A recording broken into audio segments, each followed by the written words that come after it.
एक एमएलए बनता है, वो फिर एमएलसी बनता है, फिर राज्यसभा का सदस्य बनता है, और फिर वो जब वो लोकसभा का सदस्य बनता है तो 4 पेंशन लेता है। और आपसे कहा जाता है कि हम पेंशन नहीं देंगे, क्योंकि अंग्रेजी में 4 एडिटर बैठे हैं, वो आर्टिकल लिखते हैं कि गवर्नमेंट को ये बोझ नहीं उठाना चाहिए। वो पैसा जो सरकार आपके पेंशन में खर्च करती, वो पैसा किसको जाता है? 5 बड़े उद्योगपतियों को जाता है जब उनका धंधा चौपट हो जाता है। तो सरकार जनता का टैक्स लेकर जनता का पालन पोषण ना करे और 4 उद्योगपति का धंधा डूब जाए तो उनको 5 लाख करोड़ दे और 2.5 लाख करोड़ आपके पेंशन पर खर्च ना करे। और कहा जाता है कि आप एनपीएस में निवेश करें। क्या हम और आप एक ही योग्यता रखते हैं? मान लीजिए कि मेरे पास 10,000 है और आपके पास भी 10,000 है, यहां पे 100 लोग हैं, सबके पास 10-10 हजार है। क्या सभी लोग बराबर क्षमता रखते हैं शेयर बाजार में निवेश कर अपने निवेश को बढ़ाने की? उनमें वो क्षमता है, दृष्टि है? मुझ में तो नहीं है, बहुत सारे लोगों में नहीं होगी। क्या उनको छोड़ा जा सकता है? इसलिए आपकी मेहनत की कमाई टूटती जा रही है और यह प्रक्रिया चली आ रही है लंबे समय से। इसी का नतीजा यह हुआ है कि हम आज इस मोड़ पर पहुंचे हैं कि हमारी अर्थव्यवस्था ठप हुई है, नौजवान बेरोजगार हो गया है। तो आपकी जो नौकरी है वो व्यापक आर्थिक नीतियों से जुड़ी हुई है। अगर आप इसको नहीं लाएंगे बहस के केंद्र में, इसे मुद्दा नहीं बनाएंगे, इस पर आप अपने आप को नहीं आजमाएंगे, तो मेरे दोस्तों, ये बीच बीच में मेरी 40,000 की नौकरी, मेरी 50,000 सदस्यों की नौकरी, इसको लेकर आप लड़ते रह जाओगे,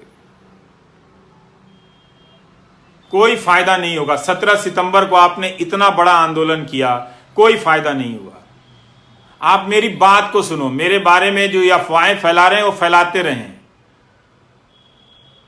आईटी सेल का यही काम है, उनको मालूम है कि मैं बुनियादी सवाल कर रहा हूं और ये वो सवाल है जो 2017 से उठाने के कारण मेरा मजाक उड़ाया जाता है, पर मैं जानता हूं कि ये गलत हो रहा है, इसका शिकार मैं भी हूं। अगर अर्थव्यवस्था नहीं बढ़ेगी तो मेरी भी कमाई नहीं बढ़ेगी। हम जैसे लोग जो ऊपर जा रहे हैं नीचे सड़क के नीचे आ जाएंगे। और आपको तो जीवन में 10 साल या 5 साल के लिए ऊपर जाने का भी मौका नहीं मिलेगा। मुझे तो मिला भी, लेकिन मेरे जैसे बहुत कम लोग हैं और आप जैसे जो मुझसे ज्यादा काबिल हैं, आप लोगों को एक सिस्टम की नीतियों के तहत बर्बाद किया गया। आप समझिए इस बात को।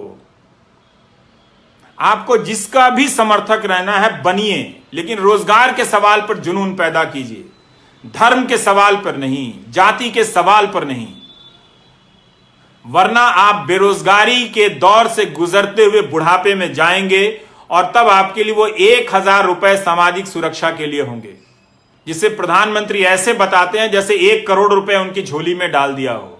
अपना पेंशन बता दें विधायकों का या सांसदों का, उसकी तुलना में अब आप और हम रिटायर होंगे तो 5,000 रुपया पेंशन नहीं होगा हमारा। हम कैसे जिएंगे, ये हमारा सवाल है। ऐसा नहीं है कि सरकार के पास पैसा नहीं है। अगर सरकार 10-10 लाख करोड़ रुपए बड़े उद्योगपतियों के बेलआउट पे खर्च कर सकती है, जो संख्या में सिर्फ 10 होते हैं या 100 होते हैं, तो सारे सरकारी कर्मचारियों को सरकार पेंशन दे सकती है। आपने 20 साल का यह दौर बिना पेंशन का देख लिया।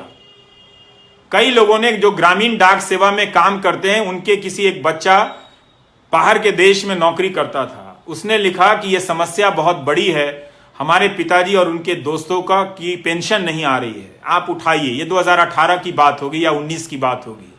तो मैं इस विभाग को नहीं जानता था, तो उस लड़के ने कहा कि मैं न्यूजीलैंड या कहीं हूं तो मैं कमाकर अपने पिता को भेज देता हूं, पर उन्हें बहुत शर्मिंदगी होती है कि सरकारी नौकरी में 40 साल रहने के बाद भी बुनियादी जरूरतों के लिए बेटे पर निर्भर हैं। अच्छी बात है कि उनका बेटा भेज देता है, पर बहुतों के घर में ऐसी परिस्थितियां नहीं होंगी।